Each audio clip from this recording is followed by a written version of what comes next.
সেই মানুষের মৃত্যু নিশ্চিত। এমনই এক ভয়ানক লেকের মধ্যে ফেসে যায় প্যারিস নামক একজন ব্যক্তি।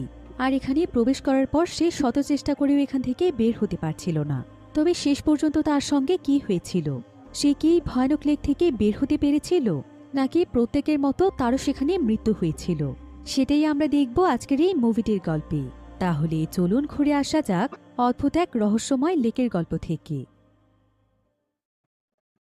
তো গল্পটি শুরু হয় আমেরিকার একটি শহরে, যেখানে আমরা বিশাল বড় একটি লেক দেখতে পাই।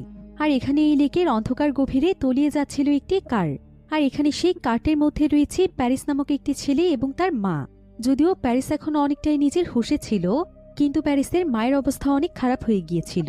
সে নিঃশ্বাস নিতে না পারার কারণে তার হাত পা এমনভাবে অবশ হয়ে গিয়েছিল যে সে এখন নড়তে পর্যন্ত পারছিল না। তবে প্যারিস এখানে নিজের চিন্তা না করে কোনো মতে তার মায়ের সিটবেল্ট খুলে দেওয়ার চেষ্টা করছিল। তবে হাজার চেষ্টা করেও সে ব্যর্থ হয়ে যায়, কারণ তার নিজের দমে এমনভাবে আটকে গিয়েছিল যে সে বাধ্য হয়ে পানির উপরে চলে আসে।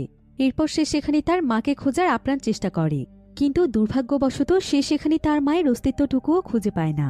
ক্যাডোলিকের মধ্যেই সে সারা জীবনের জন্য তার মাকে হারিয়ে ফেলে।